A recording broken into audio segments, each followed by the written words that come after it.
All right, in this session, we're going to pick up where we left off. This is part 2 of session 2 on simplifying the issue. And what we want to take a look at here are some of the common popular defenses for abortion. And take a minute now just to think about the following reasons that people justify abortion: privacy, choice, rape, back alley abortions. How would the fact that the unborn are true human beings nullify these reasons? And I'll give you a hint. Ask the person if it would be justifiable to kill any other human being for that same reason. Now, if the unborn is a human being, then the popular defenses for abortion are not valid because they fail to justify taking an innocent human life. Popular defense number 1: women have the right to privacy with their own doctors. Consider this: we all have a right to privacy within limits. But do we allow parents to abuse their children if they do it in the privacy of their own homes? Of course not. Clearly, the real issue is not privacy, but rather what is the unborn. If the unborn is a human being, she deserves the same protection other children have. When answering the defense of privacy, ask if the invasion of our privacy or the limitation of our choice is ever justifiable. And of course, the answer is it is justifiable when someone else's welfare is at stake. Popular defense number 2: but women should have the freedom to choose. Consider this: no one has unrestricted freedom to choose. Our freedom to choose depends on what kind of choice we have in mind. This sentence is incomplete. Women should have the freedom to choose. Choose what?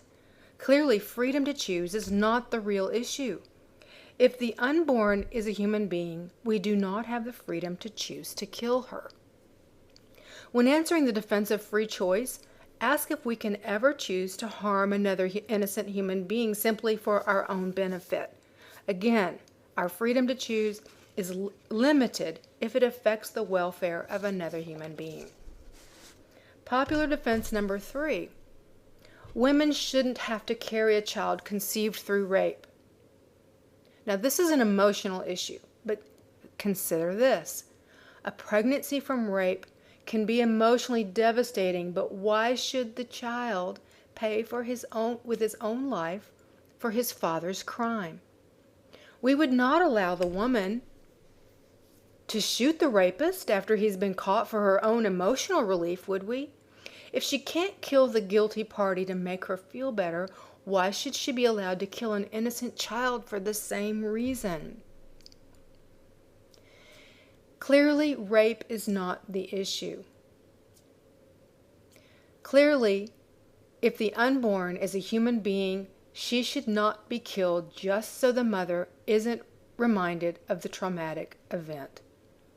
When answering the defense of rape, ask if it's ever justifiable to kill an innocent human being, whether unborn or born, who reminds us of a traumatic event. Killing someone who is innocent is never the answer. The point above can be framed as a question using like this: would we allow the woman to shoot the rapist for her emotional relief after he's been caught? Well, the answer is obviously no. Popular defense number 4: making abortion illegal forces women into dangerous back alley abortions. This argument works if we make personal elective surgeries illegal, but why should the law be faulted for making the killing of an innocent child risky? The fact that bank robbing is dangerous to the felon doesn't seem to be a good reason for making bank robbery legal. As abortion advocate Mary Ann Warren points out, the fact that restricting access to abortion has tragic side effects does not in itself show that the restrictions are unjustified, since murder is wrong regardless of the consequences of forbidding it. Clearly, illegal abortions are not the real issue. If the unborn is a human being and the law forbids an abortion A woman's use of back alley abortion would be her own choice. No one is forcing her. Popular defense number 5. Many poor women cannot afford another child. Well, this is true. Caring for children is costly. Killing them is not the answer. What would we think of a mother who killed a toddler who was taxing the family budget? Many would protest that killing a toddler is different because he's a human being, but this only proves the point that being human makes the difference. Clearly, the issue isn't economic hardship. If the unborn is a human being, killing him because of economic hardship is no more justifiable than killing a toddler for the same reason. Here's a skill to keep in mind: trotting out the toddler. Virtually all of these responses ask if the reason given for abortion is also a good reason to kill another human being, such as a toddler. This tactic, known as trotting out the toddler, continues to place the focus on the only question that matters: what is the unborn? Is the unborn a human being? Popular defense number 6. Your view forces women to become parents against their will.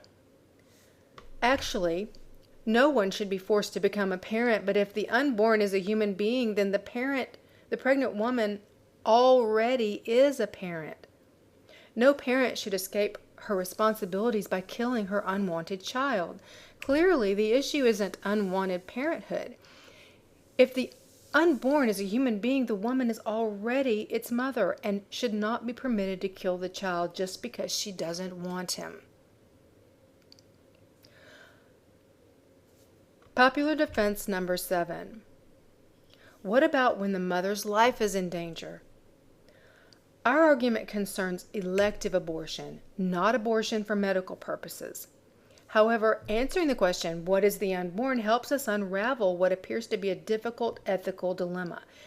If the unborn is not a human being, then saving the mother through an abortion is the most logical choice.